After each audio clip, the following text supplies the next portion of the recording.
그리고 또 현장에서 예배드리는 또 하나님을 찬양하는 우리 모든 성도님들 주 안에서 사랑하고 축복합니다. 인류는 인류가 시작되면서부터요, 사람들은 신을 숭배하기 시작합니다. 늘 사람들은요, 무언가 의지하면서, 뭔가 숭배하면서 인류의 역사가 시작이 됩니다. 인간이 사냥할 때도요, 열심히 창을 들고 활을 들고 열심히 사냥을 합니다. 토끼도 잡고 사슴도 잡고 사냥을 합니다. 사냥을 하다가 또 곰을 만나기도 하고 호랑이나 사자를 만나기도 하고 뱀을 만나기도 합니다. 그 맹수들을 만나다 보니까 인간이 그것들을 당해낼 수가 없어요. 그래서 인간이 어떻게 합니까? 그러한 맹수들을 신으로 섬깁니다. 곰을 신으로 섬기기도 하고요, 또한 뱀을 신으로 섬기기도 합니다. 인간은 자신보다 더 힘센 존재에게는 뭔가 특별한 능력이 있다고 생각합니다. 나보다 뭔가 뛰어난 능력. 그렇기 때문에 그것을 숭배하고 또 섬기게 됩니다. 또한 사냥뿐만 아닙니다. 농경사회에서도 마찬가지입니다. 사람들이 씨를 뿌리고 그리고 쌀과 보리와 여러 과실수를 이제 열매를 맺습니다. 이 농사를 지으면서 필요한 것이 무엇입니까? 해와 물이에요. 그러니까 인간들은 태양을 숭배합니다. 또 하늘을 숭배합니다. 신으로 섬기는 거죠. 인간의 능력으로 도저히 움직일 수 없고 감당할 수 없는 짐승이나 자연을 신이다라고 생각하고 섬깁니다. 그들을 잘 섬겨야지 자기가 원하는 음식을, 또한 곡식을, 동물들을 취할 수 있다라고 생각합니다. 그들의 도움 없이는 인간이 살아갈 수 없다라고 여기는 거죠. 맹수들의 공격이나 천재지변이 일어날 때는 인간들이 어떻게 생각합니까? 분노했다, 신이 분노했다라고 생각합니다. 우리가 뭔가 잘못해서 태양이 없어져 버리고, 아니면 너무나 뜨거워서 곡식을 다 말라 비틀어 버리게 하고, 아니면 비를 너무나 많이 내려서 쓸어버리고, 또한 맹수들의 공격으로 사람이 다치거나 또한 사냥을 못하게 되고, 그러한 현상들을 보면서 신이 노했다라고 생각을 해요. 분노했다. 그래서 인간들은 어떻게 합니까? 신을 달래기 위해서 제물을 바칩니다. 제사를 지내죠. 고대 우상들, 이러한 신으로 섬겼던 이 우상들은요, 주로 짐승이나 자연들이었어요. 근데 점차 발전하면서요, 이 우상들, 신들의 모습이요, 인간화됩니다. 인간의 모습을 띠게 돼요. 그것이 무엇입니까? 그리스 신화에 나오는 제우스, 아레스, 아프로디테, 그 다음에 아데나, 이런 포세이돈. 이 어떠한 예전엔 추상적으로 여겼던 신들의 모습이요, 인간의 모습을 띠고 오게 됩니다. 이것이 그리스 신화뿐만 아니에요. 이집트 신화나 유럽 신화에도 점차 이 우상들이 인간의 모습을 띠게 됩니다. 인간들은 전쟁에 이기기 위해서, 그리고 농사를 잘 짓고, 또한 사냥을 잘하고, 또한 풍요로운 삶을 위해서 이렇게 신들을 섬깁니다. 신들을 기쁘게 해야지, 이 우상들을 기쁘게 해야지 자기네들이 풍요롭게 잘 살 수 있다라고 얘기해요. 신이 분노하면 우리가 죽는다라고 생각합니다. 그렇기 때문에 항상 인간들은요, 자기보다 뛰어난 존재를 섬기면서 또한 그 신적인 존재, 우상들을 계속 달래요. 제물을 바치기도 하고요, 그 앞에서 춤을 추기도 합니다. 신들을 기쁘게 해야지 우리가 그 분노를 피할 수 있다라고 여긴 거예요. 심지어는 매춘행위까지 합니다. 신전을 세워놓고.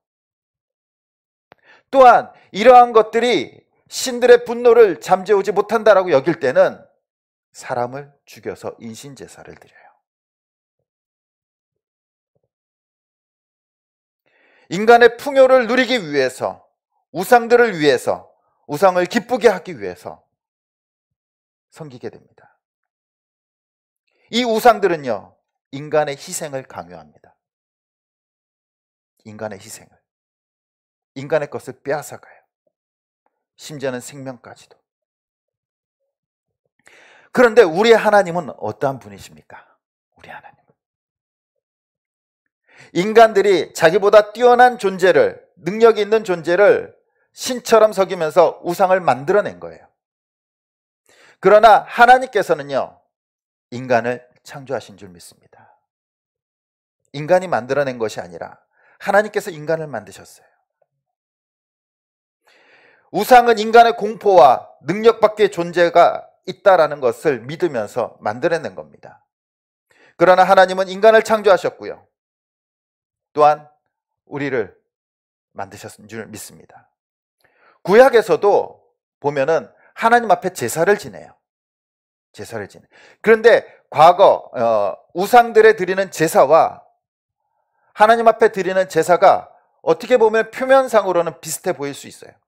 짐승을 잡아서 드리잖아요. 근데 그 의미는 다릅니다. 우상들한테 드리는 제사는요, 우상을 달래기 위한 거예요. 우상을 기쁘게 하기 위한 겁니다. 그러나 하나님 앞에 드리는 제사는 그것이 아니에요. 우리의 죄를 대신해서 그 짐승들에게 전가시켜서 우리의 죄를 깨끗하게 하기 위한 거예요. 우리의 죄가 깨끗해짐으로써 다시 하나님과 함께 교제하고 하나님과 화목하기 위한 제사라는 겁니다. 우상들의 제사는 인간의 희생을 요구하지만 하나님의 제사는 인간과 화목하기를 원하시는 거예요. 그것이 근본적으로 다른 겁니다. 우상들과 인간의 관계는요, 일방적인 관계예요. 힘으로 누르는 관계예요. 그러나 하나님과 우리의 관계는 그러한 관계가 아니라 함께 화목하고 교제하고 나누고 함께 하기를 원하는 관계인 줄 믿습니다. 그래서 하나님은요, 이 우상들과 달라요. 하나님은 세상을 사랑하십니다. 인간을 사랑하세요. 함께 하길 원하십니다. 그래서 요한복음 오늘 우리가 읽은 16절에 이렇게 말씀하고 있습니다. 우리 다시 한 번 더 우리 함께 읽어보도록 하겠습니다. 시작. 하나님이 세상을 이처럼 사랑하사 독생자를 주셨으니 이는 그를 믿는 자마다 멸망하지 않고 영생을 얻게 하려 하심이라. 아멘. 말씀해 보면요, 하나님께서 세상을 사랑하셨다라고 말씀하십니다. 이 세상이 어떠한 세상입니까? 하나님께서 창조하신 세상. 구체적으로 얘기하면요, 세상의 모든 사람들을 뜻하는 겁니다. 모든 사람들. 바로 예수 그리스도께서 이 땅에 오신 그 근원적 동기가 무엇입니까? 세상을 사랑하셨기 때문에, 인간을 사랑하셨기 때문에 이 땅에 오셨다라고 말씀하고 있습니다.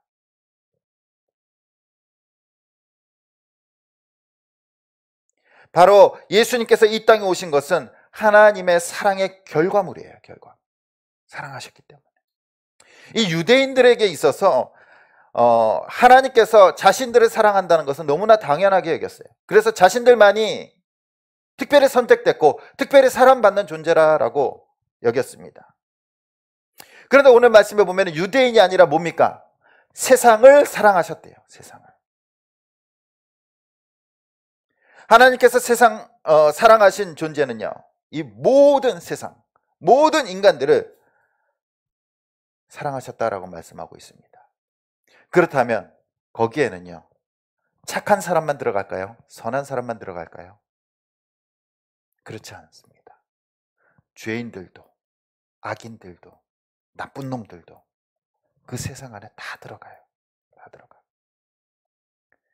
하지만 하나님께서는요, 공의롭고 정의롭고 거룩하신 분이시기 때문에 이 악을 너무나 싫어하세요. 악을. 가증스러운 것들, 악한 것들은 반드시 심판하십니다. 그래서 에스겔서 18장 10절에서 13절에 보면은 이렇게 말씀하십니다. 우리 같이 한번 보도록 하겠습니다.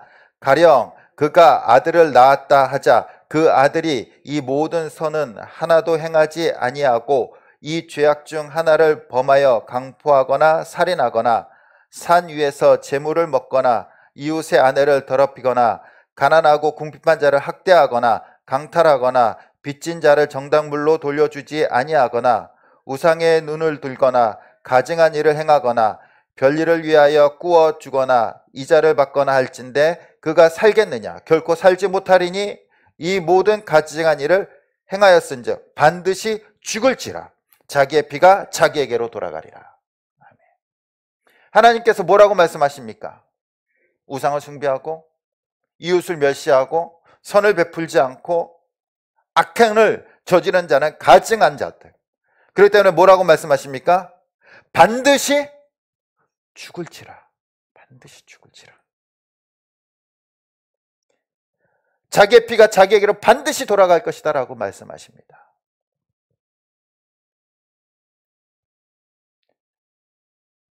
세상에 대한 하나님의 그 심판이 임할 것을 분명하게 말씀하십니다.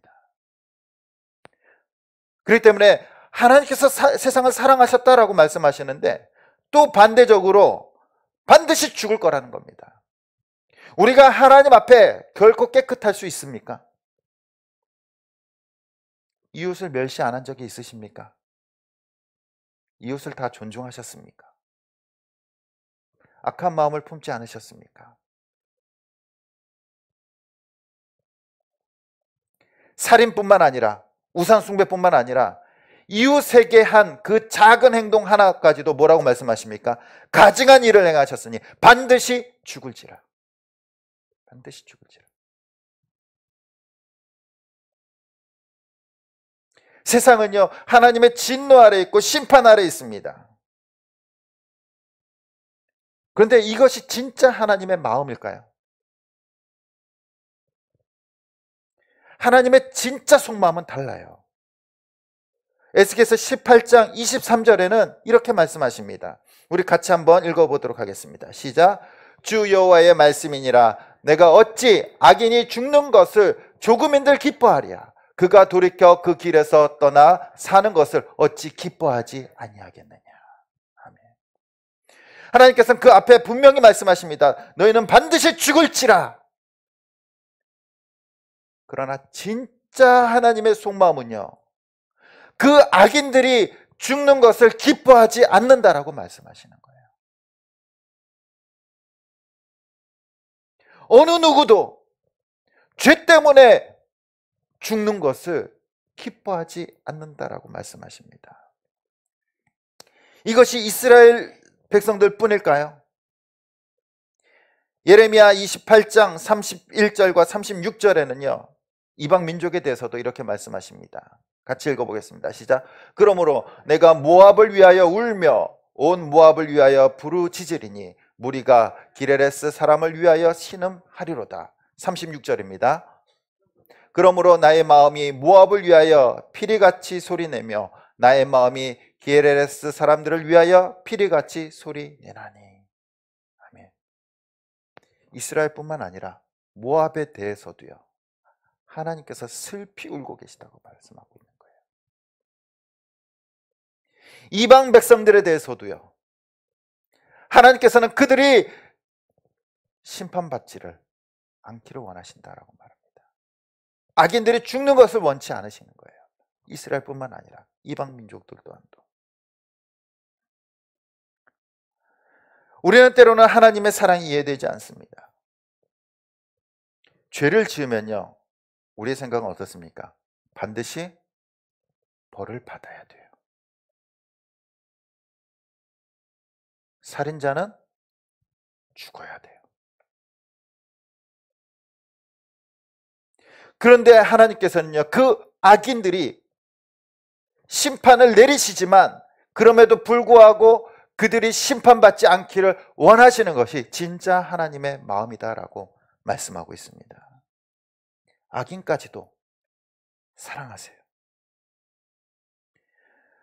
아니 어떻게 선하신 하나님이, 거룩하신 하나님이 그 악인을 사랑할 수 있을까요?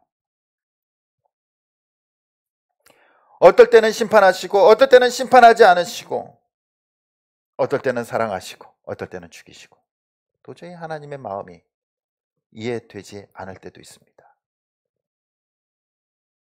한 책을 소개하고자 합니다. 윌리엄 폴 영이 쓴 소설 중에 이 오두막이라는 책이 있습니다. 이 하나는 책갈피고요. 하나는 저것이 2017년도에 우리나라에서 개봉했어요. 근데 많은 사람들이 보진 않았습니다. 좀 어려워서 그런지. 근데 이 오두막이라는 책은요, 이 폴 영이라는 사람이 자녀들에게 생일 선물을 주고자 본인이 이제 글을 쓰기 시작합니다. 막 이렇게 타이핑을 쓴 게 아니라 영수증 쪽지라든지 메모지에다가 그냥 생각날 때마다 써요. 그리고 그것을 딱 모아서 책으로 만듭니다. 그리고 이제 인쇄를 해가지고 자녀들한테 나눠주고요. 그리고 한 15명 정도 이웃들한테 이렇게 나눠줍니다. 그런데 이 책을 읽은 자녀들과 이 이웃들이요, 감동을 받고요. 계속해서 이것을 펴내기를 요구합니다. 근데 출판사에서 이걸 출판해 주지 않는 거예요. 이 책을. 그래서 이 폴 영은 자신이 직접 인쇄해서 판매하기 시작합니다. 그리고 이 책은요, 베스트셀러가 됩니다. 세계 2천만 권 이상이 팔리게 되고요. 세계에서 가장 많이 팔린 책 중 하나로 손꼽히게 됩니다. 그리고 많은 88개국 이상에게, 거의 많은 나라에게 이것이 번역되어서 팔리게 되고요. 영화로 제작이 됩니다. 우리 성도님들도 한번 꼭 봤으면 좋겠습니다. 책으로 보시든지 아니면 영화로도 한번 꼭 봤으면 하는 책입니다. 이 오두막, 이름 외우기도 쉽지 않습니까? 여기에 이 오두막의 주인공은요, 이 맥이라는 사람입니다. 맥. 그는 어릴 때부터 신앙 안에서 자랍니다. 교회 생활도 열심히 해요. 말씀을 따르고자 열심히 노력합니다. 그리고 결혼해서 자녀 셋을 낳습니다. 딸 둘과 아들 하나. 그리고 막내딸은요, 어려요. 이 큰딸과 큰아들은 이제 어느 정도 한 청소년 정도 딱 됐는데, 막내딸은 한 5살, 6살 이렇게 유치원 정도 되는. 얼마나 이쁘겠습니까? 그리고 신앙 안에서 매일 예배 드리며 하나님 안에서 행복한 가정을 만들어 갑니다. 그래서 어느 날 이제 아내는 출근하게 되고 이 맥과 세 자녀는요, 이 휴가를 떠나요. 어느 산속 호숫가로. 거기서 사건이 발생합니다. 이 큰딸과 아들이요, 이 배를 타다가 호숫가에서 이제 뒤집어져요. 이 아버지 맥은 이 자녀들을 구하기 위해서 물가로 뛰어듭니다. 그리고 다행히 다 구해내요. 근데 문제는 이 두 자녀를 구하기 위해서 뛰어든 사이에 이 막내딸을 놓친 겁니다. 막내딸이 있을 줄 알았는데 막내딸이 사라져버려요. 흔적도 없이 사라집니다. 경찰을 부르고 온 숲을 수색했지만 찾지 못합니다. 한참이 걸려서 이 숲 안에 자그마한 오두막을 발견했는데 그곳에서 이 이쁜 사랑스러운 막내딸의 핏자국과 옷이 발견됩니다. 경찰 수사에 의하면 이곳에 유괴범, 살인범이 지나갔다라는 소식을 듣게 됩니다.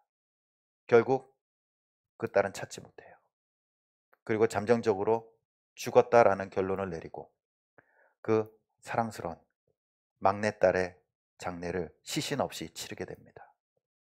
가족이 어떻게 됐을까요? 풍비박산납니다.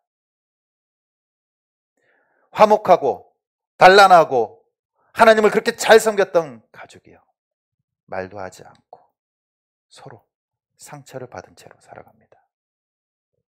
이 맥은요, 그 가슴 속에 어떻게 살아가겠습니까? 페인으로 살아가요. 다른 자녀들과도 얘기하지 않습니다. 자녀들은 아버지를 멀리합니다. 어느 날 맥의 집에 편지 한 통이 도착합니다. 오두막으로 초대하는 편지입니다. 이 아버지 맥은요, 누가 보냈을까? 살인자랄 거라고 생각이 합니다. 그래서 그쪽으로 향합니다. 오두막에 딱 갔는데 아무도 없어요. 그리고 그곳에서 삼위일체 하나님을 만나게 됩니다. 하나님을 만났지만요, 그동안 신앙생활을 오래 해서 하나님을 알았지만 하나님에 대한 원망이 너무나 커요. 왜 자기의 그 사랑스러운 아무 죄 없는 귀여운 그 막내딸이 죽어야 할까? 아니, 왜 그 악인 손에서, 악한 유괴범 속에서 아무런 이유 없이 죽어야 하는가? 하나님을 원망합니다.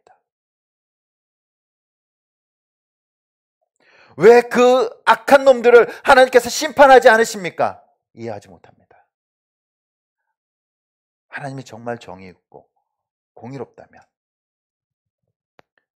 어떻게 내 딸이 죽어야 했고 어떻게 그 악인이 아직까지 살아있는지 도저히 이해할 수 없습니다. 하나님을 원망해요. 원망해요. 우리 성도님들이라면 어떻게 하겠습니까? 원망하지 않을까요? 왜 나에게 이런 일이 닥쳤습니까? 왜 악인들의 손에 내 딸이 죽어야 합니까?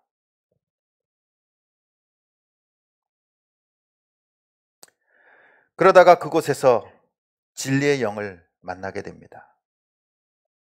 그리고 진리의 영은 맥에게 그래, 네 마음대로 너에게 심판할 수 있는 권한을 주겠다 하면서 그 자리를 내어줍니다.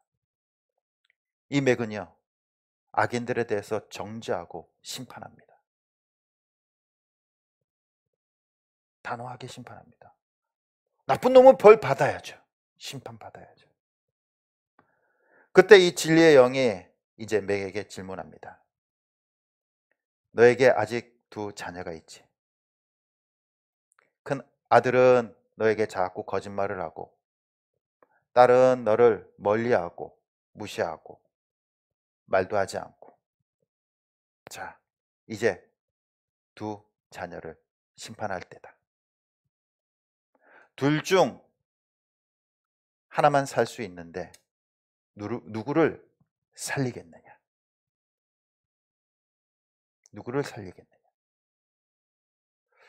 우리 사랑하는 성도님들 같으면 어떤 선택을 하겠습니까? 여러분들에게 두 자녀가 있는데 심판을 받아야 돼요. 죽어야 됩니다. 그리고 그 심판권은 여러분들에게 줍니다. 둘 중 하나, 자녀든 손주든 둘 중 하나를 살린다면 누구를 살리겠습니까? 맥은 어떻게 했을까요? 결론을 못 내립니다. 못 죽여요. 못 죽여. 그리고 그 자리에서 뛰쳐나옵니다.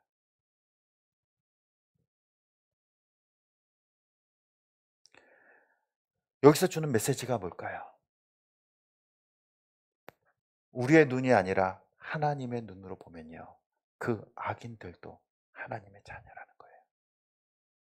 그 나쁜 놈들도 하나님께서 심판받지 않기를 원하신다라는 겁니다. 다 똑같은 하나님의 자녀이기 때문에 누구를 죽일 수가 없어요. 누구를.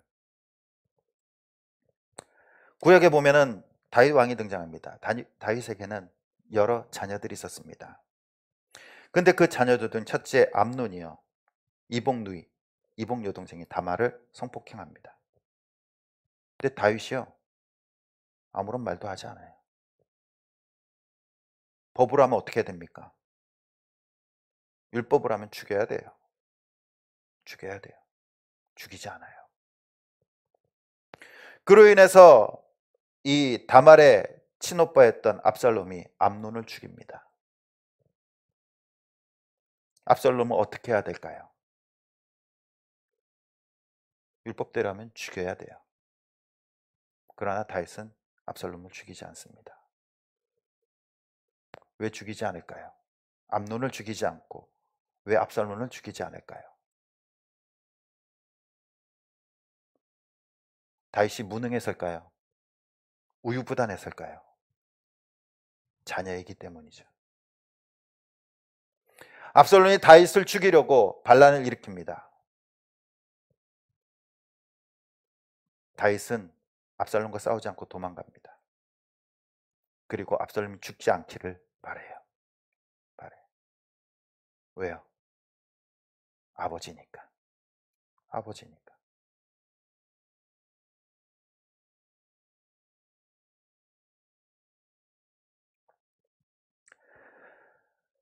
우리에게 형제 둘이 있습니다.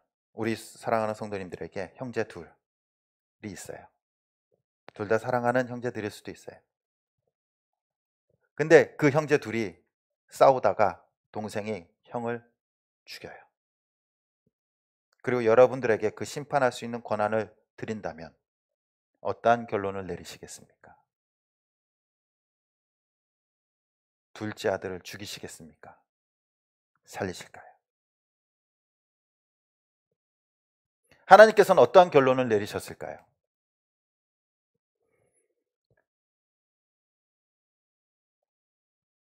하나님께서 내린 결론은 그겁니다. 차라리 내가 죽겠다. 사랑하는 자녀를 죽이느니 차라리 내가 죽겠다. 사랑하는 자녀를 심판하느니 내가 심판받겠다. 라고 말씀하십니다. 그래서 그 심판을 대신하기 위해서 아들 예수 그리스도를 이 땅에 보내신 겁니다. 심판의 칼로 악인들을 죽이고 죄인들을 죽이고 다 처단해야 되지만 그 심판의 칼을 자신의 아들에게 꽂으세요. 왜요? 우리를 사랑하시기 때문에, 자녀로서 사랑하시기 때문에. 성경은 말씀하십니다. 모든 사람이 죄를 범하였음에 모든 사람이 죄인이다라고 말합니다. 모든 사람이 심판을 받아야 되지만, 모든 사람이 죽어야 되지만 차마 하나님께서 원하시는 것은 그 악인들이 심판을 받고 악인들이 저주를 받는 것이 아니라 그들도 돌이켜서 살기로 원하시는 거예요. 그래서 그 심판을 아들 예수 그리스도를 보내셔서 대신 받도록 하신 겁니다. 그래서 17절에 오늘 말씀에 이렇게 말씀하십니다. 우리 같이 읽어보겠습니다. 시작. 하나님이 그 아들을 세상에 보내신 것은 세상을 심판하려 하심이 아니요 그로 말미암아 세상이 구원을 받게 하려 하심이라. 아멘. 예수님께서는 심판하러 오신 것이 아니라 심판을 대신 받기 위해서 오신 거예요. 그리고 이 땅에 어느 누구도 심판받지 않기를 원하신다라고 말씀하십니다. 그 악인들이 누구입니까? 그 죄인들이 누구입니까? 바로 저와 여러분들이에요.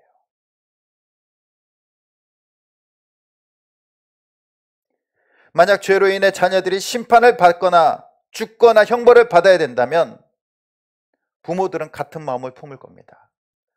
차라리 내가 심판을 받지. 자식이 죽어야 된다면 부모들은 이렇게 생각할 겁니다. 차라리 내가 죽지.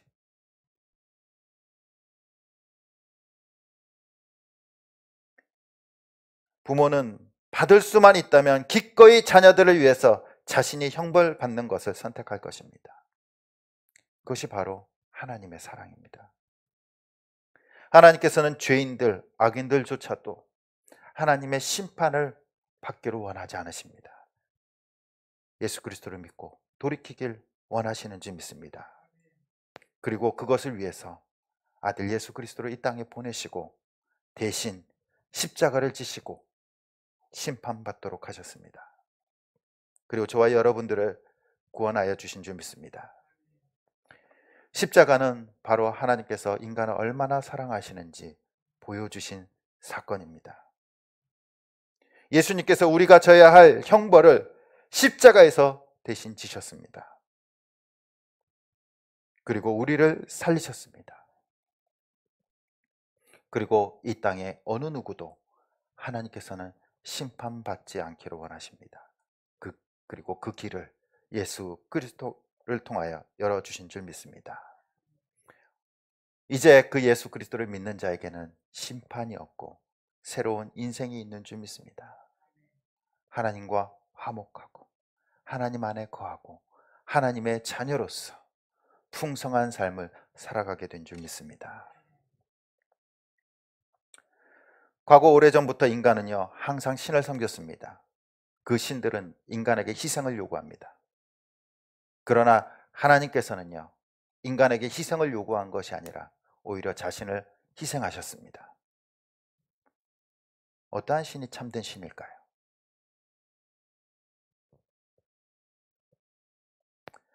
그러나 오늘날 인간들은요, 이러한 신조차 믿지 않습니다. 신을 믿지 않아요. 왜 그렇습니까? 과학을 믿죠. 과학을. 오히려 신을 만들거나 신을 믿지 않고 과학과 의학과 여러 가지 학문들을 믿습니다. 그리고 오히려 인간 자신이 신이 되려고 해요. 과학이 신이 아니라 과학을 이용해서 인간이 신이 되려고 해요. 영원히 살 수 있는 방법을 찾으려고 합니다. 어떠한 병이든 고치려는 방법을 찾으려고 해요. 그리고 인간의 문학 그리고 인간의 철학들이 절대적인 기준이 되어야 된다라고 생각합니다. 그건 뭡니까? 인간 스스로가 신이 되려고 하는 겁니다. 복제 인간을 만들고 자신이 최고의 판단의 기준 그리고 인간만이 공정하다라고 생각을 합니다. 하나님의 형상으로 지음받은 존재가 마치 자기가 진짜 하나님인 것처럼 착각하고 있다는 겁니다. 인류는 우상을 섬기지 않지만 자신을 섬기면서 자신을 신격화하면서 아직도 교만에 빠져 있습니다. 죄를 지으며 하나님을 멀리합니다. 그러나 하나님께서는요, 그러한 인간들도 사랑하십니다. 사랑하세요. 하나님의 아들을 주신 것은 바로 사랑의 표현이에요. 하나님의 사랑은 추상적인 거나 이 뜬구름 잡는 것이 아니라 아들 예수 그리스도를 인류의 역사 속에 보내셔서 구체적으로 보여주시고 실현시키신 줄 믿습니다. 그래서 모든 사람이 심판을 받지 않고 하나님의 자녀가 되어 구원받기를 원하십니다. 우리는 그 사랑과 은혜를 경험했습니다. 그러나 아직도 자신이 신이 되어서 자신의 판단 기준이 최고인 것처럼 여기고 또한 인간의 과학이 최고인 것처럼 여기는 그러한 교만과 우상에 빠져 있는 사람들이 너무나도 많이 있습니다. 하나님의 진노와 심판 안에 놓여 있는 많은 사람들이 있습니다. 그것이 우리의 자녀들일 수도 있고요, 우리의 이웃들일 수도 있습니다. 하나님께서 원하시는 것은 무엇입니까? 그들이 우리와 같이 돌이켜서 돌아오기를 원하시는 줄 믿습니다. 우리를 통해서 우리의 가정이 예수 그리스도를 믿고 또한 우리의 이웃들이 예수 그리스도를 믿어서 하나님의 자녀가 되기를 원하십니다. 우리 사랑하는 성도님들, 그 하나님의 사랑과 은혜를 기억하신다면 이제 그 사랑을 전할 수 있기를 소원합니다. 더 이상 우리의 자녀들과 가족들이 심판 아래 놓이지 않고 영원한 하나님의 사랑과 은혜 안에 거할 수 있게 되기를 소원합니다. 그러기 위해서는 바로 저와 여러분들이 열심히 삶으로, 입술로 예수 그리스도의 사랑을 전하며 은혜를 나눔으로써 우리가 함께, 그들과 함께 하나님의 자녀가 되고 또한 하나님께서 주신 새로운 인생과 축복을 누릴 수 있기를 간절히 주님의 이름으로 축원드립니다. 우리 함께 찬양 드리시고